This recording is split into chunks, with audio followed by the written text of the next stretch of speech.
Assalomu alaykum.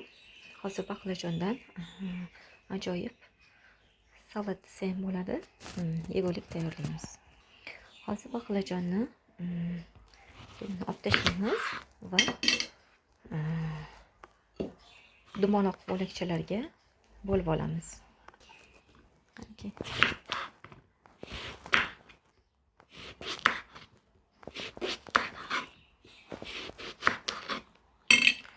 Mana shunday dumaloqchalarga bo'lib olamiz baqlajonni.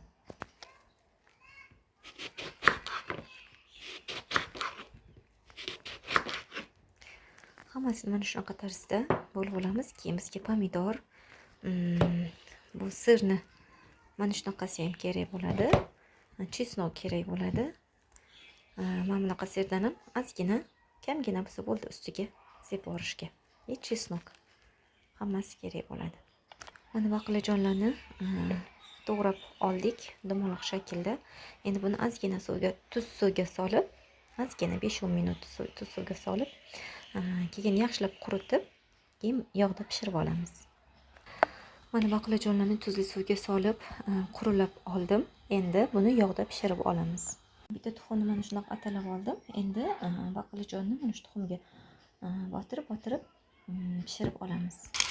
Xuddi mana shunaqa tarzda tuxumlarni, baqlajonlarni tuxumga botirib pishirib olamiz. Xuddi mana shunaqa tarzda pishirib olamiz baqlajonlarni. Mana baqlajonlarimizni pishirib oldim. Endi bularni chiroyli qilib tarelkalarga terib chiqamiz.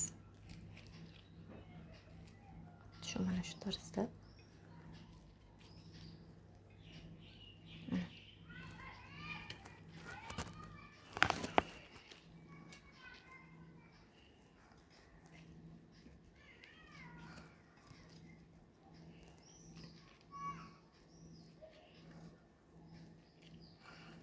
Mana shu tarzda terib chiqamiz.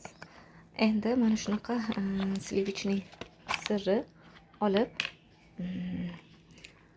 baqlajonlarimizga ozgina-ozginadan ustiga surtib chiqamiz. Mana shunaqa ustiga ozgina-ozginadan surtib chiqamiz.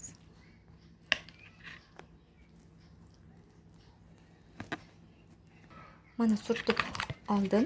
Endi buni bir chetga olib qo'yib, pomidorlarni dumaloq shaklda to'g'rab olamiz. Xuddi mana shu tarzda pomidorlarni to'g'rab olamiz. Hammasini. Mana pomidorlarni to'g'rab oldim. Endi har bitta baqlajonning ustiga pomidordan qo'yib ustini yopib chiqamiz. Xuddi mana shunaqa qilib bu tomoniga ham ustiga qo'yib chiqamiz, hammasini ustiga. Mana shunaqa qilib.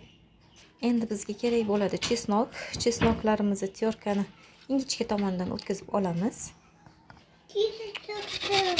Mana shunaqa tarzda chiqarib olamiz. Mana chesnokni chiqarib oldim. Endi ozgina sirimizni ham tyorkadan o'tkazib olamiz. Mana azizlar, endi buni ustiga bitta tomoniga qirg'ichdan o'tkazilgan chesnok solib chiqamiz. Ozgina-ozginadan tabga qarab, kim chesnokni yaxshi ko'rsa, ko'proq. Agar chesnok xohlovchilar bo'lsa, juda ham kam, lekin chesnok bilan ajoyib, juda ham shirin, mazali bo'ladi. Ozgina-ozginadan qo'yib chiqamiz va ustidan sir sepib olamiz. Endi mana chesnok qo'l bilan mana bunaqa qilib chiqmasa, bu yaxshi yopishmaydi pomidorga. Endi sir sepib chiqamiz. Xuddi mana shunaqa tarzda sirlarni sepib chiqamiz.